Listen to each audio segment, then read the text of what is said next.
সংকটত মহানগৰী ভয়ংকৰ হাৰত বৃদ্ধি মহানগৰীৰ বায়ু প্ৰদূষণ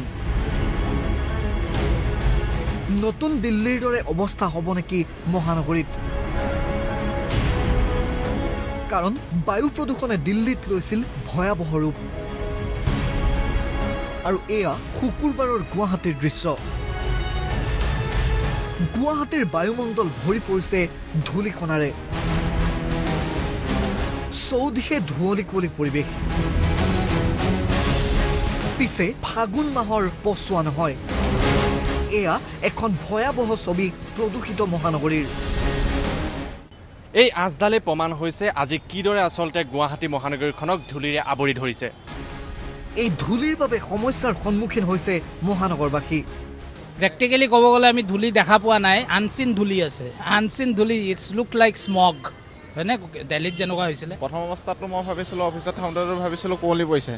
কিন্তু পিছত যেতিয়া ওলাই গম পালোঁ যে গোটেই ধূলিয়ে এনেকৈ হ'লে আমাৰ শ্বাস প্ৰশ্বাসত অসুবিধা হয় এনেকৈ হ'লে প্ৰব্লেম হ'ব বহুত প্ৰব্লেম হ'ব জনসাধাৰণৰ প্ৰব্লেম হ'ব আমাৰ অসুবিধা হৈছে ইমান ধূলি হৈছে মই দেখিব পৰা চৰকাৰে ধোঁৱা কৰা দেখিছোঁ মই গাড়ীলৈ আহিব পৰা নাই নেকি পৰা ইমান ৰ'দখনলৈ বৃহস্পতিবাৰে বিধানসভাতো উত্থাপিত হৈছিল প্ৰদূষিত গুৱাহাটীৰ প্ৰসংগ মহানগৰীত বৰ্ধিত প্ৰদূষণ সন্দৰ্ভত প্ৰশ্ন কৰিছিল বিধায়ক ৰমেন্দ্ৰ নাৰায়ণ কলিতা অতুল বৰা আৰু সিদ্ধাৰ্থ ভট্টাচাৰ্যই আৰু বিধায়কৰ প্ৰশ্নত মন্ত্ৰী প্ৰমীলাৰাণী ব্ৰহ্মৰ অকপট স্বীকাৰোক্তি অসুস্থ প্ৰদূষণ নিয়ন্ত্ৰণ বৰ্ডৰ অধ্যক্ষ কাম কৰিব পৰা নাই প্ৰদূষণ নিয়ন্ত্ৰণ বৰ্ডে প্ৰদূষণ বৰ্ড তাৰ চেয়াৰমেনগৰাকী অসুস্থ হয় তেখেতক আমাৰ চৰকাৰে কৈছে তেখেতক মানে অৱসৰ ল'বৰ কাৰণে তেখেতে কোনো ধৰণৰ কাম কৰিব নোৱাৰে সেই গতিকে মেম্বাৰ ছেক্ৰেটাৰীও একো কাম কৰিব পৰা নাই তো তেখেতক আমি কোৱা সত্ত্বেও তেখেতে এতিয়ালৈকে অৱসৰো লোৱা নাই আৰু কোনো ধৰণৰ কাম কৰিব পৰা নাই পিছে এইসমূহ অজুহাতেৰে মহানগৰবাসীৰ জীৱনৰ লগত কিমান দিন খেলিব চৰকাৰে কিমান দিনলৈ জীয়াটো ভুগিব লাগিব মহানগৰীৰ বাসিন্দাই ইফালে ধূলিৰে ধুমুহা সন্দৰ্ভত কি ভৱিষ্যতবাণী কৰিছে বতৰ বিজ্ঞান কেন্দ্ৰই